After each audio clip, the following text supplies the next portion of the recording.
Hello, and welcome to the North Coast Journal Preview, where we take a look at the stories being followed in the current edition of the North Coast Journal. I'm your host, Dave Frank, and I'm joined this week by Iridian Casares, staff writer at the North Coast Journal, and Jennifer Fumiko Cahill, arts and features editor. Welcome, guys.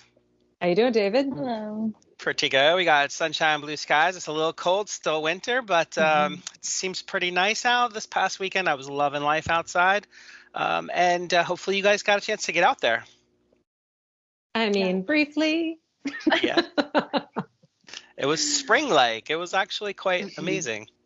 Well, speaking of spring-like and amazing, Iridian, this week, you are going to share with us some great news about a new development in our community. Why don't you tell us what's on the cover this week?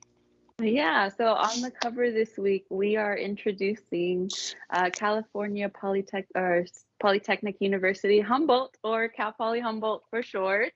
Right on. And we're talking about just kind of the next steps now that they have the Polytechnic designation. What is the school going to be up to? Fantastic. Yeah. So your article is really, really extensive. There's a lot of interesting information in there about this new designation. But one thing that I thought was really interesting, maybe you could share with us a little bit. How did it actually become official, or when did it actually become official, and how did that transpire? Yeah, so the whole talks of HSU, now, former HSU, becoming a Polytechnic University came at the very end of 2020, when the CSU Chancellor, Timothy White, then asked the school to really try to create a self-study to determine whether or not it's possible. And so they spent all of last year compiling the self-study and creating working groups to take a look at the academics that they need to add, the ones that they need to improve on, how they're going to fix the facilities to meet Polytechnic programs and STEM programs. And just how the housing and how enrollment is going to look with this designation. So they focused last year on that. And then they finally did the final presentation to the California State University Board of Trustees last Wednesday, I believe.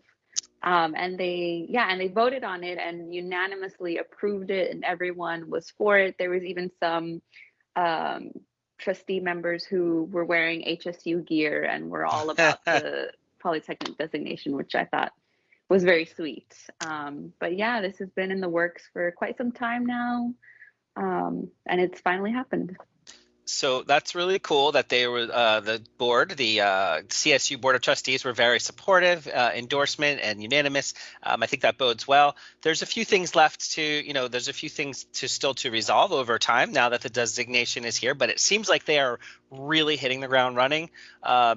So, I mean, let's break it down. So firstly, a Cal Poly in the Cal State system, that means there's going to be a bunch of new STEM programs.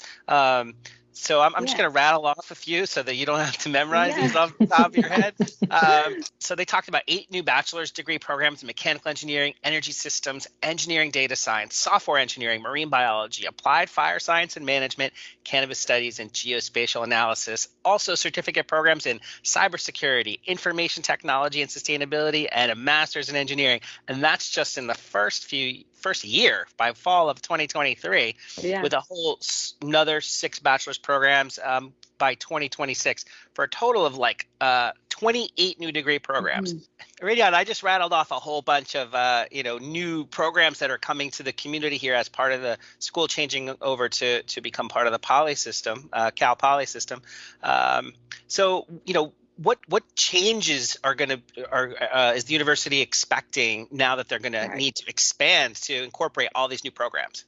So to incorporate these new programs, they really have to focus on the transition of adding them to, the programs that they have now. So they're, at the moment, for academics and curriculum, they're looking at, using, strategies like combining their first year and second year engineering classes into 1 year and really focusing on how to make that transition really smooth. And that's going to be, within the next year, I think there's going to be 12 new programs. So they have to do that 12 new times. But yeah, this is really exciting. And there are two polytechnics, currently in the CSU system.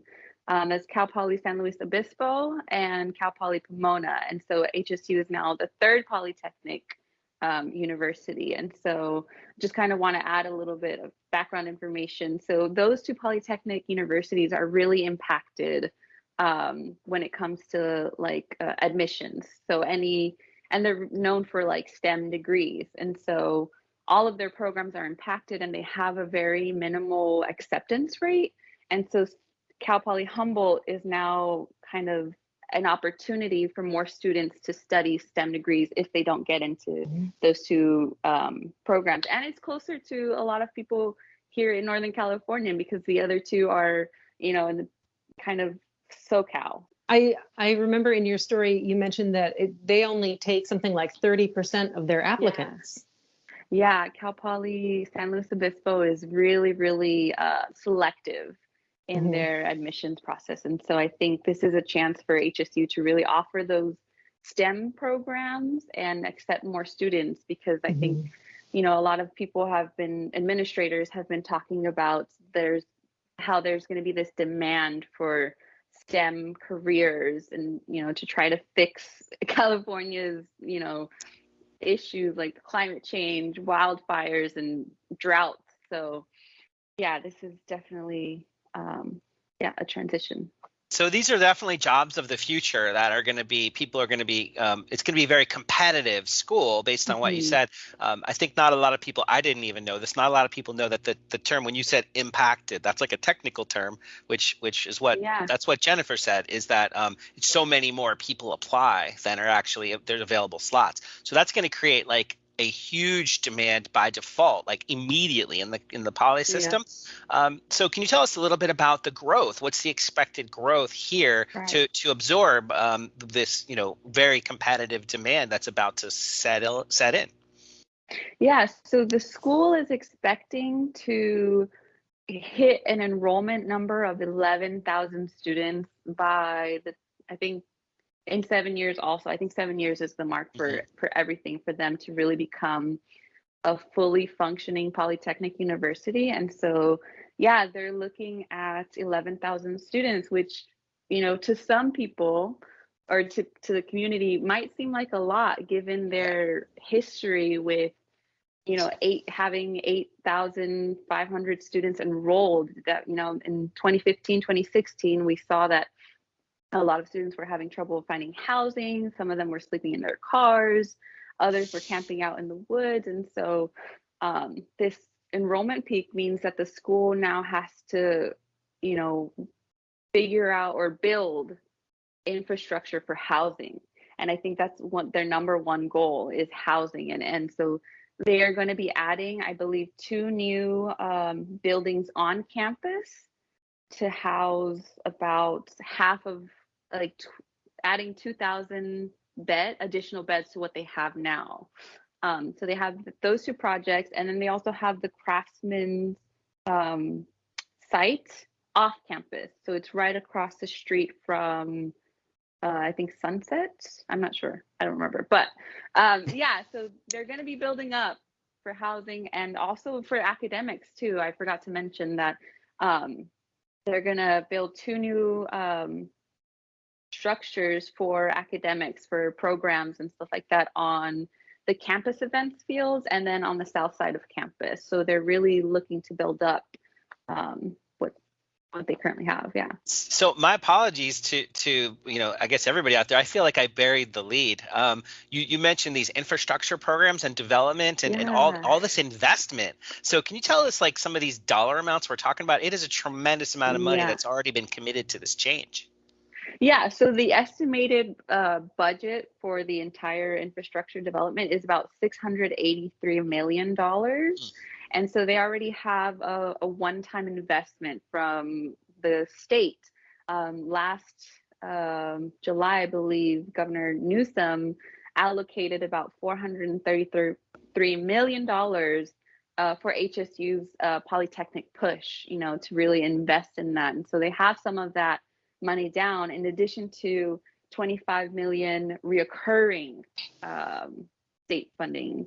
So that's going to be yearly until California can't pay for it. But anyways, and they're going to continue looking for other revenue streams and grant fundings and stuff like that to really be able to pay for this. They're taking on a lot.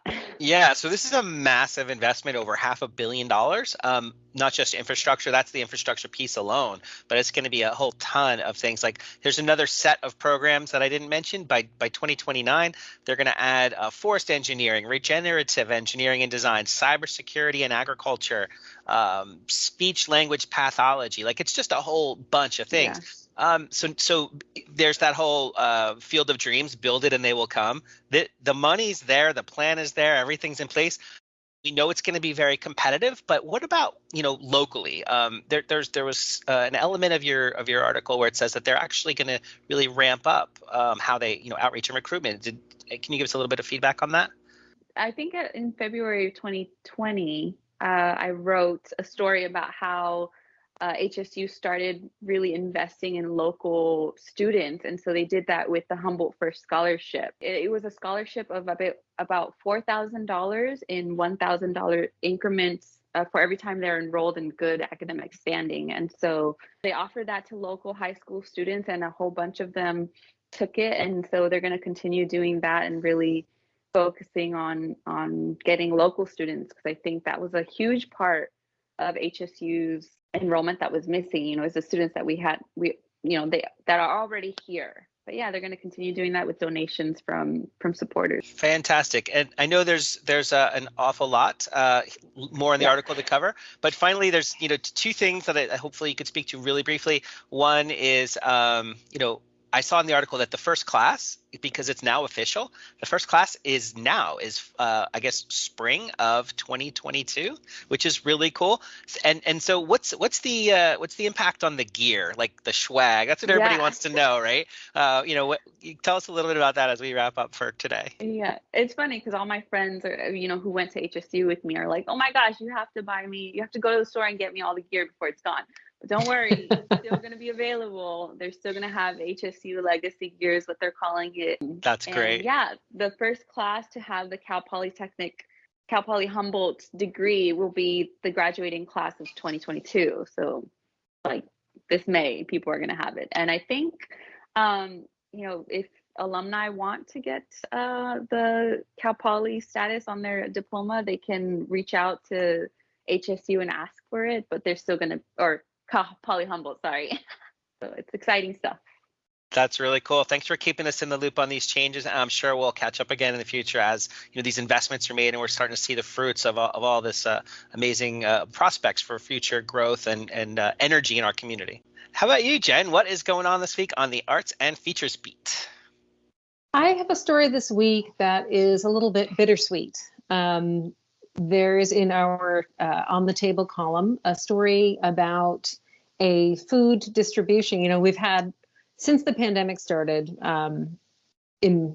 especially, we've always had, for example, Food for People a lot of people working to feed people in Humboldt who are in need. We have a wonderful just glut of people who are working on the problem.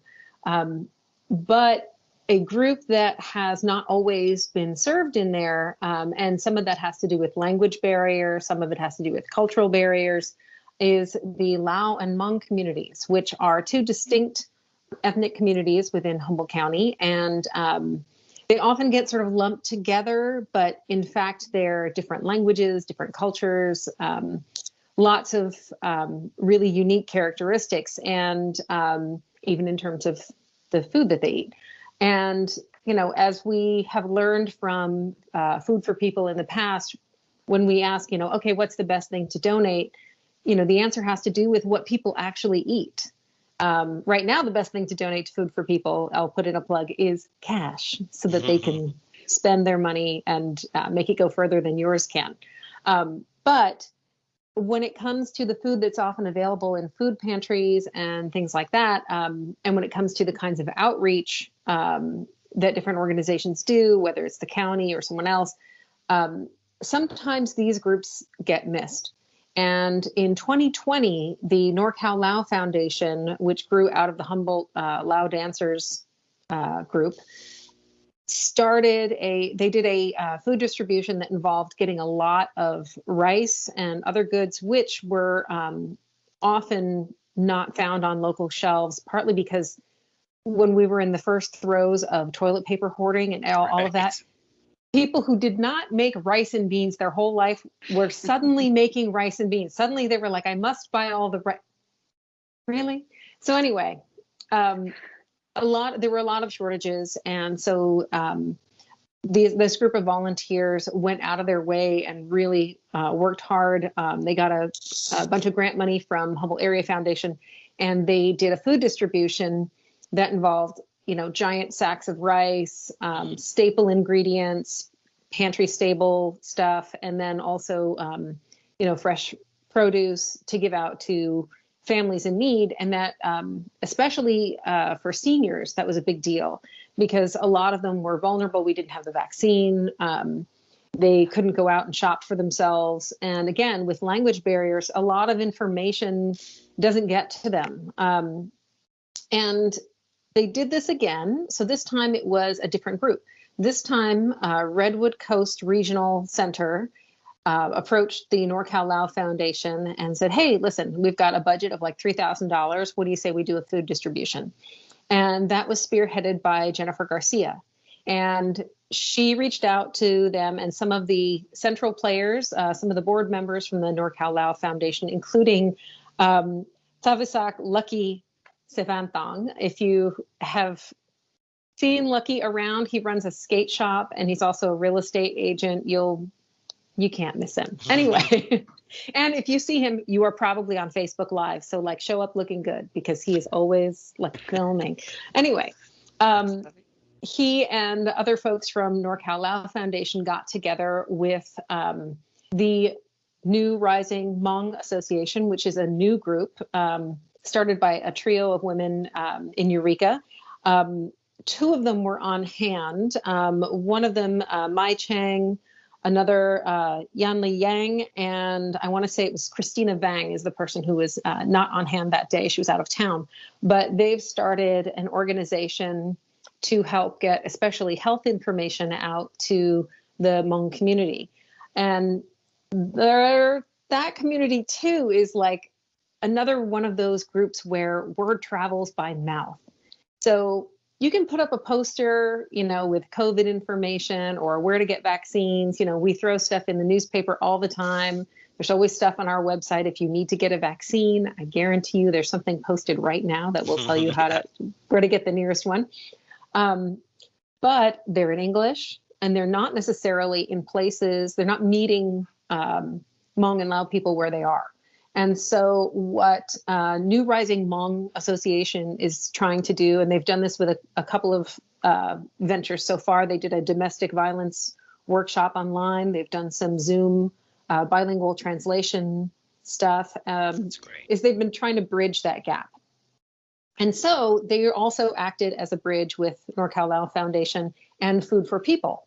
So what happened was Jen Garcia went and contacted Food for People, and they talked to Robert Satawa, is the guy who does the what is his title? It's the emergency food things, like when there's a fire, when there's responding to people who were, for example, displaced by wildfire, other kind of emergency food services. He handles that, and he organized 600 pounds of fresh local produce, which came through money from Locally Delicious, which you should absolutely check out. Locally Delicious, I think they might be doing, there's frequently fundraisers ways you can donate to them too, but they use local food producers, which is helping everybody, right? Helps people who need the food, helps people who are growing the food.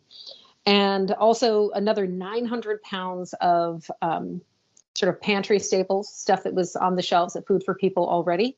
That includes eggs and other things. And then wonderfully, the folks from NorCal Lao Foundation and New Hmong Rising also had to do a lot of shopping. So they went around, and this is for some 60 families, right? So they went around and got tons of, basic staples, everything from like rice noodles and things that would always be in your pantry if you're a Southeast Asian family. And then rice. Oh, also, the price of fish sauce has gone up. Demand. I think I paid $5 for the crusty bottle in my fridge right now. I know, I'm so ashamed. Someone's mocking me for refrigerating it right now. But it's gone up to like $10. Oh, wow. So the same things that make it hard to, stretch dollars for this kind of thing. Imagine if you're a family in need, right? Totally. The stuff that is the everyday food, think about getting your grandma to suddenly shift her diet, right? It's not healthy for her. It's not psychologically good for her. So in order to meet people where they are in terms of what they eat too, the volunteers went and shopped and ordered from local stores, again, trying to keep money circulating in the community, and ordered a bunch of stuff. At some point, they cleared out the shelves on rice and had to go to Costco. And hilariously, Peng Lo tells a story about her and her husband going to Costco to get 30 bags of rice, 700 pounds of rice. And she said he was like at a 45-degree angle pushing the pallet cart with this mountain of rice bags. And of course, it's Costco. I was like, were people looking at you? And they were like, yeah. She was like, there's a lot of people looking. And I was like, that's a moment where, are we going to start a panic? Are people like, should I be hoarding toilet paper again? The Asians are buying all the rice. What the hell? So it's okay. If you saw them in Costco, it's okay. It's all right. Don't panic buy. Yeah. The rice will be restocked. It's okay. But they went and they brought all this stuff in a giant truck, and they have to store it. And then they organized the setup to give everything away. And Redwood Coast Regional Center also used that opportunity to circulate some information. The New Hmong Rising used that time to circulate information too and give contact information about their organization. But in order to figure out how to reach the folks who needed it, they're really relying on a network of, community connection. They're really relying on, for NorCal Lao, starting with the list that they had last year. But all that is just coming up with, hey, do you know so-and-so, right? There's no like central list. Humboldt County doesn't have a list of, Hmong and Lao families. They don't even really have much of a breakdown in terms of what percentage of our population is Hmong and Lao. So you have to really just go by word of mouth. Who do you know? Who do you know? And who do they know? And, they've been coming up with these lists from scratch. And it's really the most kind of basic community grassroots organization, and it's great to see it work. The bittersweet part of it comes from the fact that one of the key members of NorCal Lao Association, Anthas Sayavong, who passed away last year in March.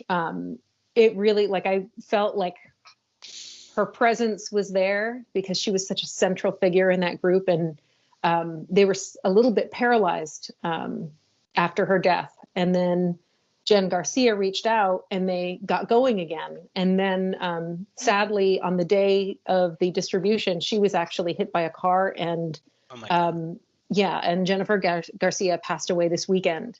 And it's been really heartbreaking. And so all of these people are really committed to continuing their work and continuing their, community support. But it's been hard. And I think it's going to be hard for Redwood Coast Regional Center for a little bit, because these are key women who've been lost to these efforts. Thank you. I see it's tragic ending, but the article title is "Looking Out for Each Other," so it really is a fantastic story. There's more in there. Hopefully, people check it out. And thank you for sharing that with us today. yeah, some good organizations to check out and to lend a hand to. And support. Well, thank you, Iridion, and thank you, Jen. This has been great this week. That's about all the time that we have. North Coast Journal is on newsstands now. Pick one up, stay informed. Also available online 24 hours a day. Till next time, everybody, stay informed, stay healthy, stay safe, and take care. We'll see you soon.